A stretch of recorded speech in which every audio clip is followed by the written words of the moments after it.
Vous allez bien, bienvenue dans ce nouveau live. Aujourd'hui, j'ai envie de vous parler des gens qui quittent le salariat et partent dans l'entreprise après un burn-out, mais qui vont de désillusion en désillusion. Alors, je ne sais pas si c'est ton cas, toi qui m'écoutes, mais je vois de plus en plus de personnes qui vivent cela. Des gens qui ont vécu burn-out, dépression, épuisement, maladie, et qui pensent que le salariat en fait n'est plus fait pour eux, et qui vont aller se plonger dans l'entrepreneuriat, mais en pensant que ça va régler tous les problèmes, que ça va être génial, qu'il n'y aura plus de soucis, qu'ils n'auront plus de difficultés. Parce que parfois aussi, sur les réseaux sociaux, il peut y avoir un peu des gens qui vendent du rêve en faisant croire qu'il suffira de faire 3 posts, de sourire un peu et que tout ira bien et qu'ils vont gagner des milliers d'euros en étant tout le temps en vacances, ce qui n'est pas la réalité. Et aussi parce que je vois de plus en plus de personnes qui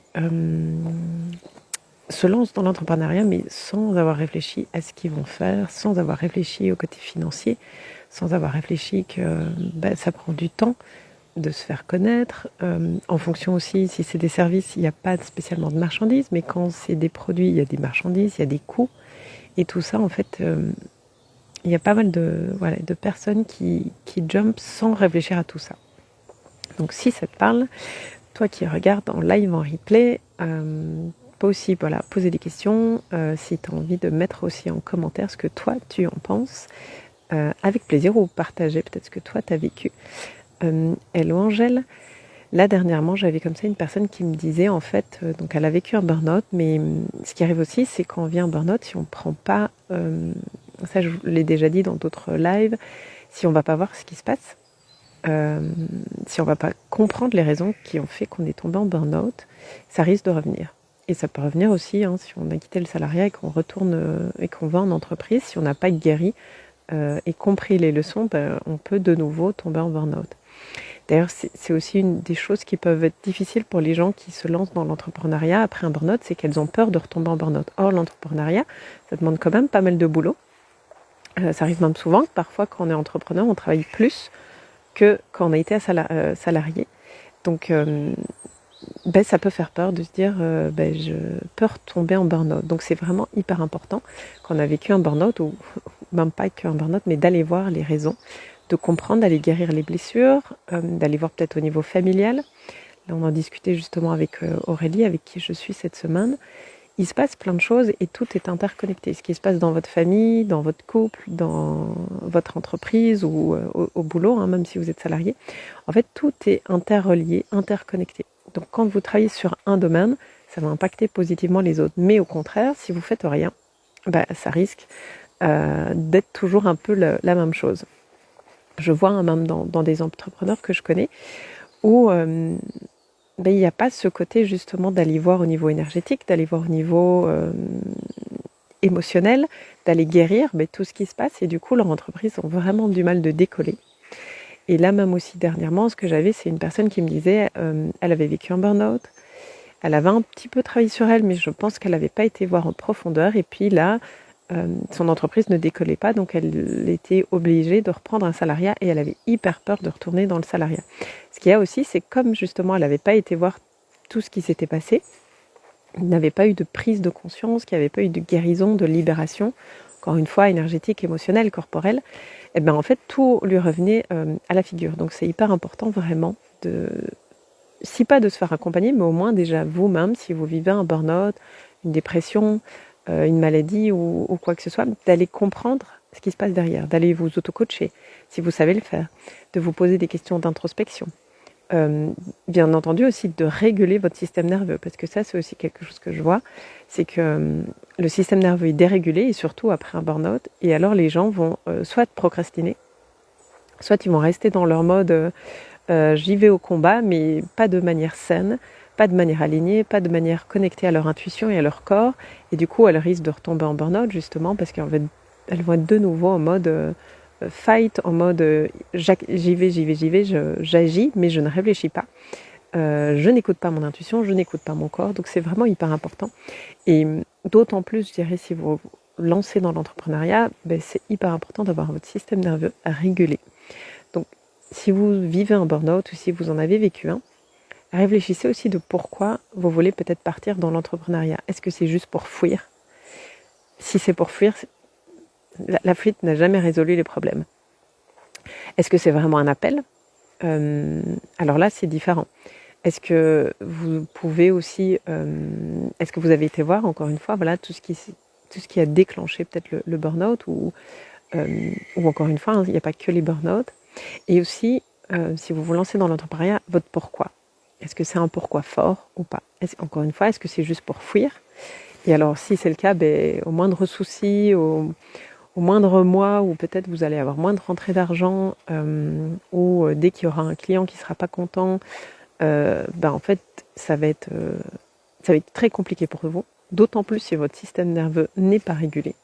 Alors vous allez vraiment ça va être vraiment plus compliqué pour vous de faire face à tout ça. Maintenant, si votre pourquoi il est vraiment très grand, immense et qu'il n'est pas que pour vous, qu'il est aussi avec une contribution pour le monde et qu'en plus votre système nerveux est régulé, ça sera beaucoup plus facile de traverser les épreuves qui vont se présenter sur vous. Parce que le chemin de l'entrepreneuriat, c'est vraiment, moi je trouve c'est génial justement pour aller voir toutes nos blessures, pour aller voir tout ce qui n'est pas aligné, parce que ça se reflète au niveau de l'entreprise. Donc c'est hyper important, en tout cas moi je trouve, surtout si vous êtes entrepreneur, de faire tout ce chemin énergétique, corporel, émotionnel, vous faire accompagner aussi par un coach, de voir aussi le côté chiffre d'affaires, développement des offres, parce que là on en discutait encore ce matin avec Aurélie, des gens qui se lancent mais qui ne prennent pas conscience de toutes les charges qu'ils vont devoir avoir. Il y a aussi tout ce qui est impôts, TVA. Si encore une fois c'est des produits, alors je suis dans la forêt donc vous allez peut-être entendre quelques bruits de gens qui passent. Bonjour. Et aussi, si vous avez des produits, il y a les matières premières qui ont un coût, si vous avez besoin de locaux. Alors, par exemple, moi, je fais dans les services, donc j'ai pas de matières premières maintenant. Il y a toutes les formations qui coûtent un certain prix. Il y a aussi tout le travail que je fais, moi, de me faire accompagner par des coachs, par des thérapeutes, et qui, moi, en tout cas, je trouve est hyper important, surtout si on est dans les services d'accompagnement à la personne. Parce que malheureusement, je vois aussi des gens qui se lancent là-dedans justement après un burn-out, mais système nerveux toujours pas régulé, les traumas toujours pas... Alors encore une fois, c'est pas que... moi aussi j'ai encore des traumas, moi aussi mon système nerveux peut encore se déréguler, c'est pas ça que je veux dire. Ce que je veux dire, c'est aussi hyper important d'être aligné et d'avoir guéri au moins une certaine partie. Parce que je vois des gens qui se lancent et qui même émotionnellement en fait ne tiennent pas, n'arrivent pas à faire face. Là, j'avais une personne qui me disait, elle accompagne des gens, mais en fait, elle commence à en avoir marre d'entendre les gens se plaindre tout le temps, d'être en mode victime, parce que je pense qu'intérieurement, il y a plein de choses qu'elle non plus n'a pas résolues, et ça fait résonance chez elle. Donc c'est hyper important quand on accompagne des gens, d'avoir son système nerveux régulé, de pouvoir accueillir l'autre, de pouvoir accueillir sa douleur, sa tristesse, en fonction de ce qu'il a vécu. Parfois, il y a des gens qui viennent avec des traumas vraiment très lourds. Il faut aussi être dans cette posture de je peux accueillir tout ça, je peux rassurer l'autre, parce que si vous-même, quand quelqu'un vient déposer quelque chose, vous paniquez, l'autre va le ressentir. Et donc, au lieu de venir chercher, au lieu qu'ils viennent se soulager et avoir un bénéfice de la séance, en fait, il va sentir que vous êtes stressé, que vous avez peur, et ça va être encore pire. Et son trauma ne va faire que, grandir. Donc, c'est vraiment hyper important. Même au niveau énergétique, quand vous avez des gens, c'est hyper important de vous-même aussi faire des pratiques pour vous nettoyer, déjà pour ne pas prendre les charges des autres, mais aussi pour ne pas vous donner vos propres charges aux autres. Et malheureusement, j'ai l'impression qu'il y a plein de gens qui se lancent, mais sans faire tout ça, sans même en prendre conscience. Même des gens dans l'accompagnement qui, je pense, devraient faire quelques thérapies avant pour accompagner au mieux. Moi, j'ai vécu ça notamment avec une psy pendant le burn-out. Heureusement, j'avais déjà vachement cheminé toute seule. Et donc, quand j'ai été la voir, j'étais beaucoup plus... j'avais déjà eu beaucoup de prise de conscience. J'étais déjà beaucoup plus sereine. J'avais déjà passé pas mal d'étapes. Notamment la culpabilité, d'être en arrêt maladie, ce genre de choses.